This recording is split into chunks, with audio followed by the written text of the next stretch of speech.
America is so vast it almost sounds unreal. Urban areas cover only about 3% of the land, yet they hold more than 80% of the population. That means most Americans are living tightly packed inside a few bright dots on the map, while the rest of the country stretches out into spaces that feel nearly endless. And here's where it gets interesting. Many of the states on today's list look like travel posters. They attract huge numbers of visitors, yet the number of people who stay year-round is surprisingly small. So what keeps these states from holding on to residents? Is it distance, harsh winters, water shortages, or is it simply a lack of reasons to stay? In this video, I'll take you through the 10 emptiest states in America, each with its own reason why you might want to visit once, but hesitate if you had to live there long-term. And before we begin, here's a question for you.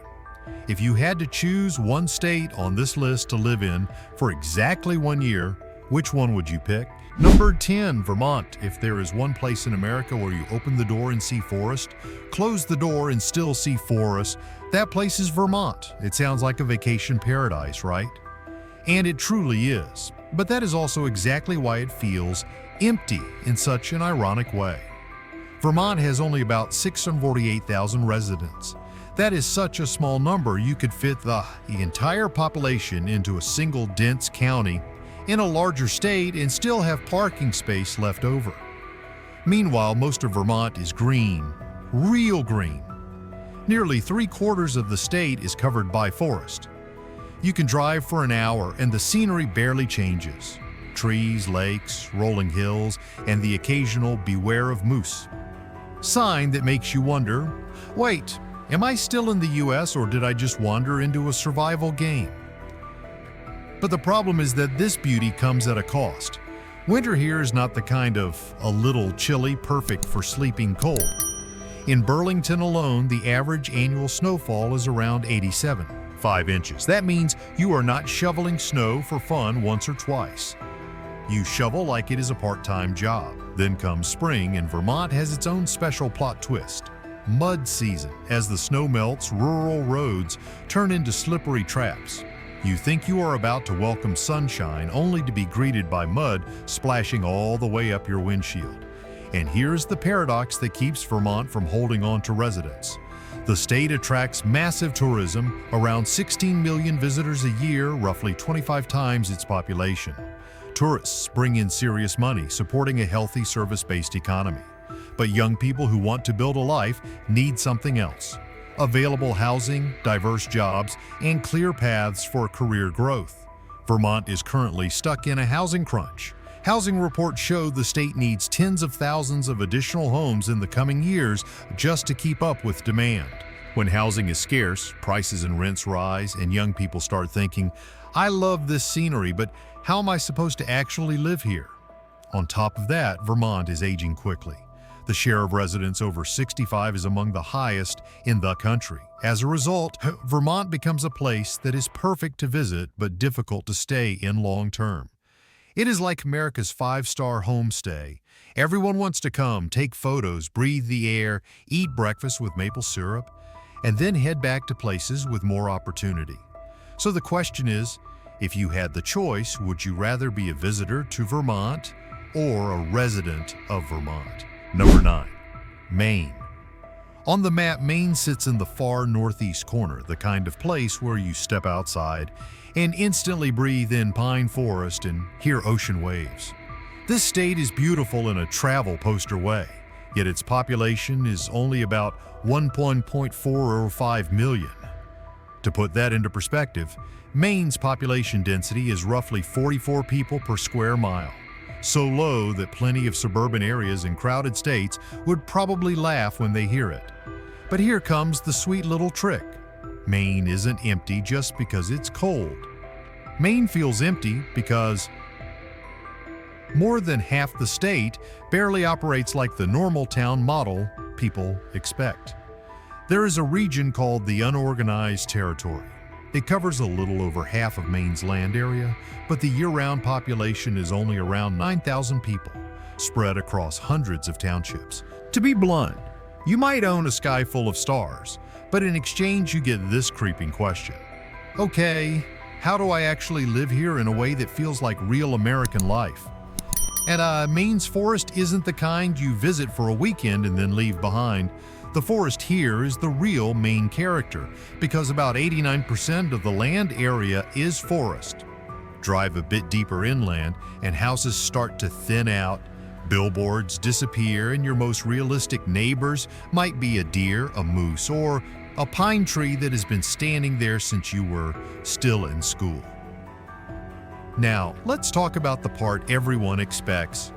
Winter. Even Portland, often seen as the most livable option because it's coastal and has a steadier service economy, still averages about 68.7 inches of snow per year. If the coast looks like that, the interior will teach you what planned cold really means and what it feels like when every trip requires strategy. On top of that, Maine is aging. The median age is around 4.8, and the 65-plus group makes up a large share of the population. Maine becomes the kind of place people love to visit, but hesitate to commit to long-term because a younger life usually needs dense jobs, dense amenities, dense opportunities.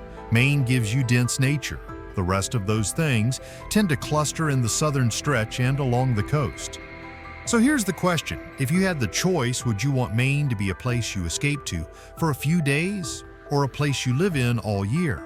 Number 8. South Dakota.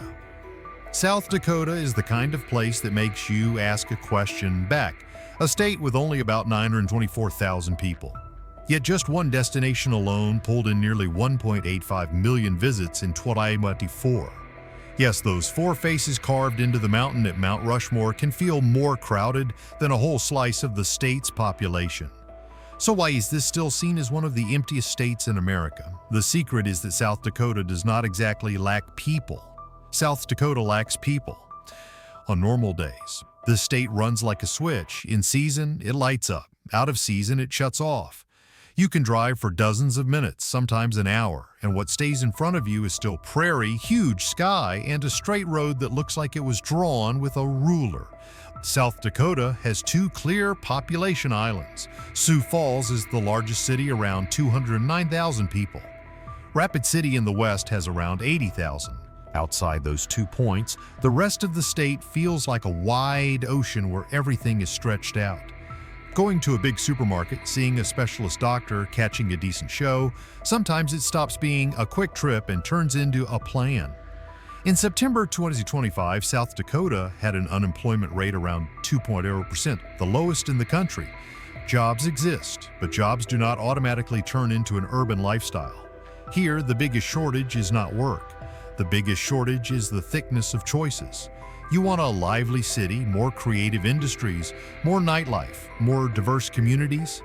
South Dakota will look at you like you just asked, "So, do you have a subway here?" This state can be extremely quiet, but it also has moments where it explodes like fireworks. The Sturgis Motorcycle Rally in 2024 recorded 987 vehicles entering the event area. Imagine a small town suddenly turning into a massive stage for a few days. But when the lights go out, it returns to South Dakota's true nature: wide, thinly populated, and silent. And finally, there's the thing that makes many people hesitate. In January in Sioux Falls, the average daytime temperature is about 26 degrees, and nighttime is about 8 degrees, roughly -3 and -13. Cold is not just a feeling. Cold is what turns every long drive into a test of patience. So if you had the choice, which version of South Dakota would you prefer? A place to pass through and be stunned for a few days, or a place to stay and live slow all year long? Number 7. North Dakota. North Dakota sounds like a classic American success story.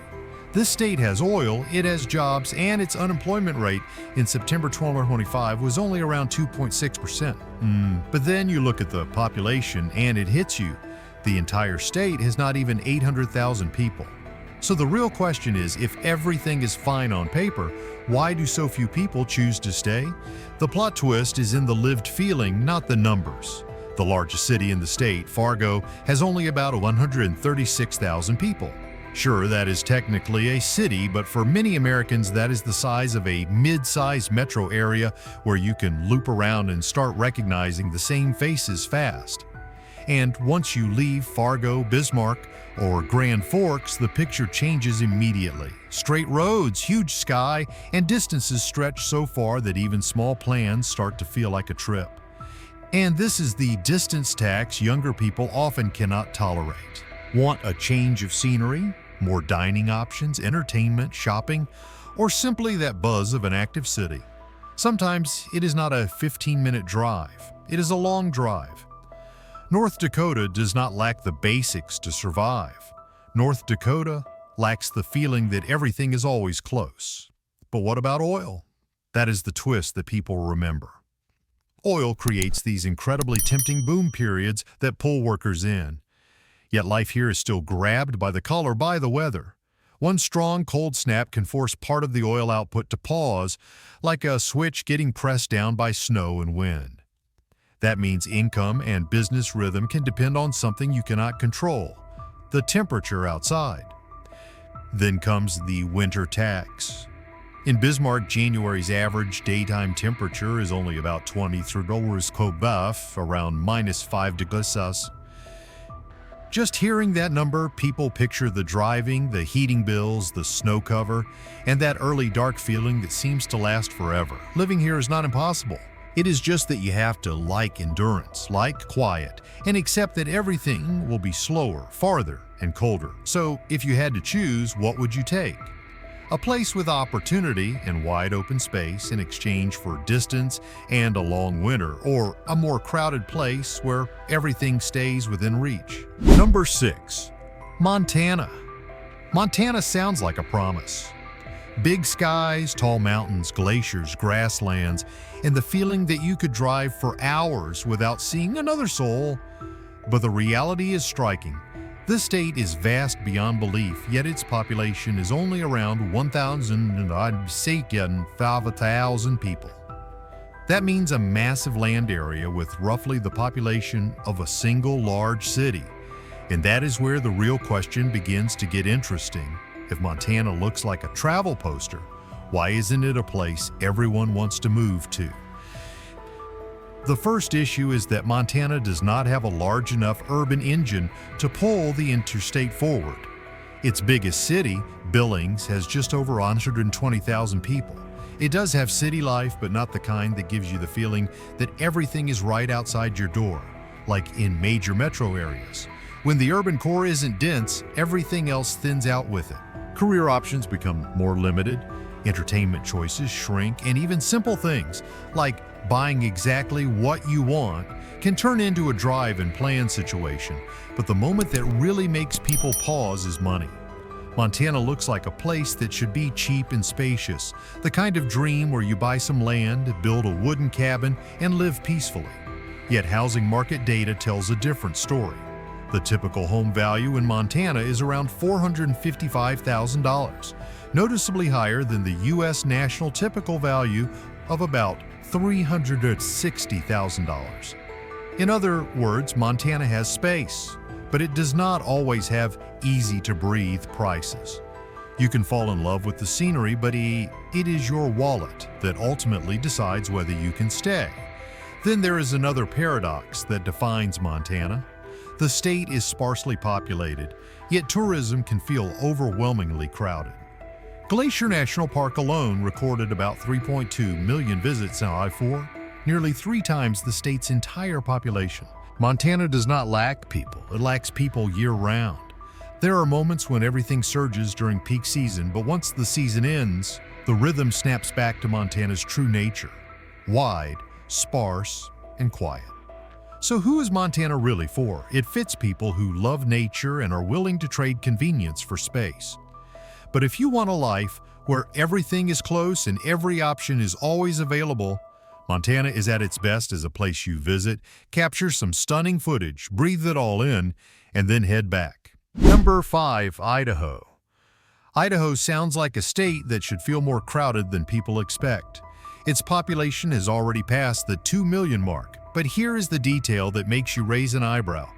Idaho's population density is only about 22 people per square mile, meaning you can drive through mountain ranges, forests, and picture-perfect valleys, and it still feels like you are crossing a massive empty space. So the question is, if Idaho is growing fairly fast, why does it still give off that wide but quiet vibe? The secret is in how Idaho hides its people. The state is like a bag tied tight at a few points. Boise is the biggest knot. Boise alone is close to 238,000 people, and the Boise metro area is around 826,000, meaning nearly 4 out of 10 Idaho residents live around one region. The moment you mentally remove the Treasure Valley from the map, the rest of Idaho instantly becomes a different world. Longer roads, thinner towns, and distances that are farther apart than you expect. Then comes something many people do not realize. Idaho has an invisible wall called public land. About 61.9% of the state is federal land. That sounds like great news for anyone who loves nature because it means huge stretches of forest, mountains, lakes, and wild open country are preserved. But it also means countless areas cannot grow the way other states do, expanding cities outward in every direction. Idaho has places that are breathtakingly beautiful, but beautiful does not automatically mean easy to turn into a year-round place to live. And once geography enters the game, Idaho starts to feel like a state folded into layers. Population naturally flows into corridors with roads, jobs, and services. Outside those living pockets, you start paying a special kind of tax, the distance tax. Grocery runs, specialist appointments, keeping up with modern life, everything demands more time and more planning. For younger people, what makes them give up is not a lack of scenery, it is a lack of convenience. And Idaho has another paradox on top of that. People often assume mountain states are cheap, but it's only. Recent market data puts Idaho's typical home value at around $462,000. Meaning a lot of people may like Idaho, but they will like living near Boise far more than they will like pushing deep into Idaho's wilder, more remote side. So Idaho is really two states in one. There is an Idaho where life feels close enough, centered around Boise, and there is an Idaho that is vast, wild, and stunning, but it demands that you accept distance as part of daily life. Number 4. New Mexico. New Mexico is the kind of state that, on a map, looks wide open, sunny, blue-skied, like this should be easy to live in. But then you look at the reality and notice a strange paradox. The entire state has around 130,000 people. Yet it still feels like life is happening in a few oases, while most of the land is an extended emptiness. The moment you drive a little beyond the urban zones, the scenery flips into high desert plateau, long straight roads, and distance suddenly becomes part of daily life. The first reason New Mexico gets misunderstood is how heavily the population is compressed into just a few places. Albuquerque alone sits at about 560,000 people. Las Cruces adds around 117,000. Santa Fe is about 90,500. Hearing those three numbers, you might think the state is doing fine. But the issue is this. Outside those points, everything stretches out. You are not just leaving the city, you are stepping out of the familiar system of convenience. But the thing that truly keeps this state from filling up is not land. Here, water is the boss. Even in Albuquerque, the normal annual rainfall is only about 4 inches, meaning you can have plenty of space, but your life still has to be planned around water supply, water infrastructure, and the harsh feel of a dry climate. In some areas, the difficulty is not about a lack of housing, it is about maintaining everything under the dry heat of a high desert environment. And New Mexico has another lock on top of that, land itself. According to U.S. Congress data, about 31.7% of the state is federal land. That can sound romantic because it means huge areas remain wild, beautiful, and open to nature. But it also means you cannot expand everywhere in the simple way some states do, where you just build outward and new neighborhoods appear. It looks spacious, but the part that is easy to spread into year-round living is narrower than you would expect. And then there is a paradox that is perfect for keeping viewers hooked. Santa Fe, a city with an artsy, historic vibe, has a median home price around $405. New Mexico can give you empty roads that look like a movie, and at the same time, pockets of urban life that are not cheap desert at all. So a lot of people choose New Mexico to pass through, to experience it, to capture a few stunning shots. But staying long-term means paying in distance, climate, and the invisible limits of water and land. Number 3, Nevada. Nevada is the kind of state that can make you feel like you are living in two completely different worlds. On one side, there is Las Vegas, blazing with lights, seemingly never asleep. On the other, there is vast emptiness where you drive straight roads and feel like everything has fallen off the map. It sounds strange, right? Because Nevada is not short on people. The state has about 3.27 million residents. What makes it feel empty is that people are not spread out. They are packed into one corner. Clark County alone, a home to Las Vegas, has around 2.40 million people. That means nearly 3/4 of Nevada's population lives in a single area, while the rest of the state feels like a massive stage without actors. That is why the moment you leave the glow of the Strip, Nevada instantly shifts its mood. Roads get longer, towns get thinner, and the sense that services are far away arrives fast. But Nevada has another invisible lock, and it is not money or jobs. It is water. Nevada is considered the driest state in the U.S., with an average statewide rainfall of only about 10.2 inches per year. Simply put, this is not a place where you can pretend water is unlimited. And here lies the biggest paradox. The most famous entertainment hub in the country sits in the driest region of the country. So what does Las Vegas live on? The answer sounds simple and tense at the same time. About 90% of southern Nevada's water supply comes from the Colorado River. A massive city operates like a man-made oasis, dependent on a single river that is being divided among multiple states, industries, and needs. When drought stretches on, numbers on paper start turning into real-life pressure. Nevada has had to live with a lower allocation, around 279,000 acre-feet instead of 300,000, a reduction of about 7%. For residents, this is not panic-worthy, but it is a constant reminder that the future here always comes with a small asterisk. And as if that were not enough, Nevada is also locked by land. The Bureau of Land Management oversees nearly 48 million acres of public land in Nevada, about 63% of the state's land base. Meaning the map looks wide open, but the part that is actually easy to turn into cities is far smaller than it appears. Nevada has a lot of space, but not all space can become neighborhoods. So Nevada is not empty because nobody wants to come. Nevada feels empty because most people cluster where there are lights, water, and services. Step outside that illuminated zone, and you immediately understand what America is vast enough to feel chilling really means. Number 2, Wyoming. Wyoming is the kind of state where you can drive for hours and still feel like you are in a place that has not been unlocked yet. It is wide, beautiful, and unmistakably American. But then you look at the numbers and the issue becomes obvious. In 2024, the entire state had only about 587,600 people, while the population density was just 5.9 people per square mile. Bluntly put, Wyoming has a lot of land and very few people. What is interesting is that Wyoming is not empty because it has nothing. It feels empty because so many things here were designed to never turn into a city.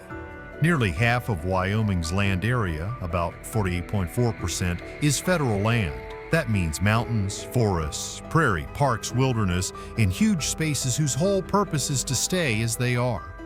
You can come here to admire it, to hike, to capture beautiful scenery. But if you want a dense, urban network where services are always within reach, Wyoming will look at you like you just asked. So, do you have a subway here? And here is the paradox people remember. Tourists flood Wyoming, residents do not.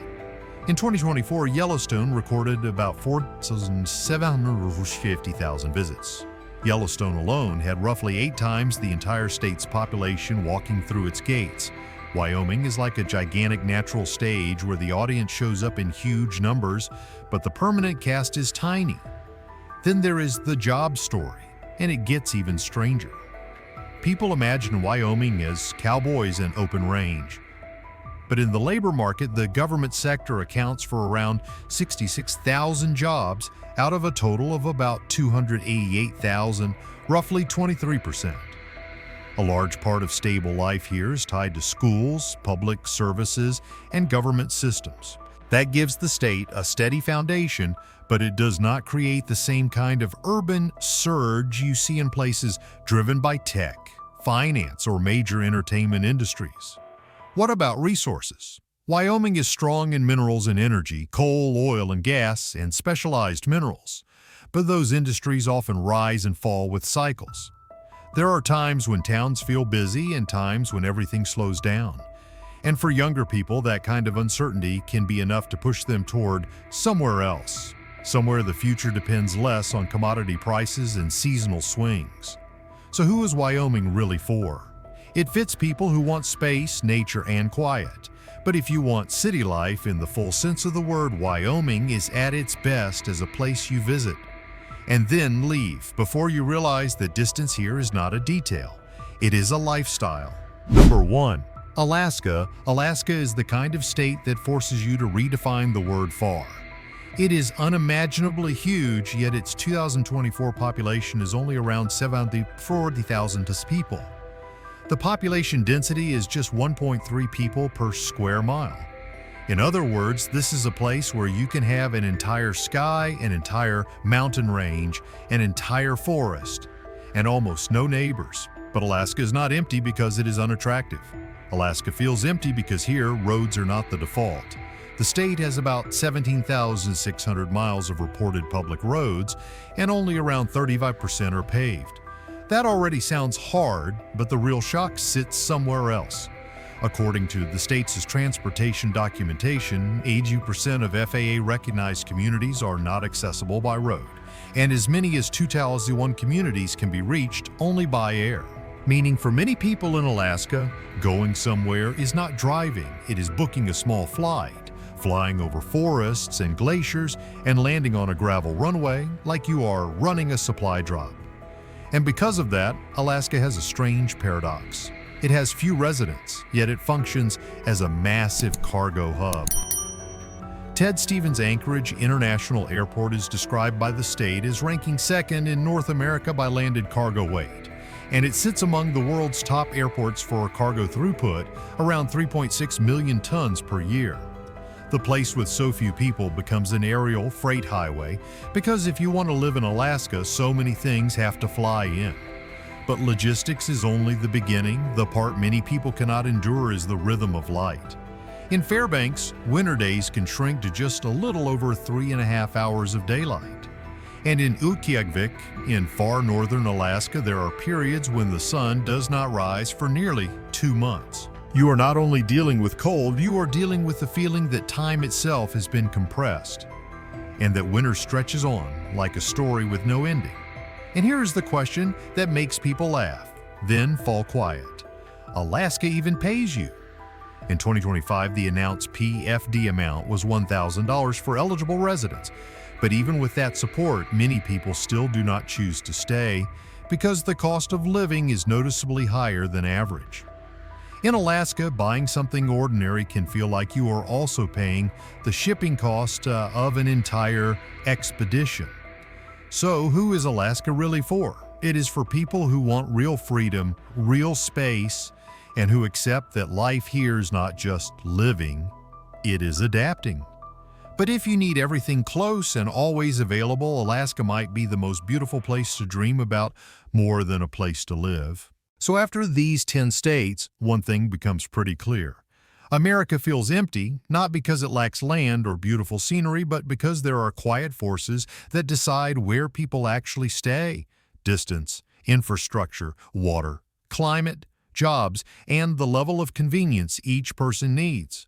Some states are like gigantic natural stages. The visitors show up in huge numbers, but living there long-term is hard.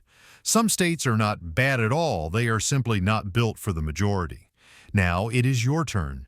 If you had to choose one of these 10 states to live in for 1 year, which one would you pick and what trade-off would you accept? Drop a comment and let me know. And if you want to follow up on the emptiest places in the world or the 10 most isolated towns in America, make sure you hit like, subscribe, and turn on notifications so you do not miss the next video.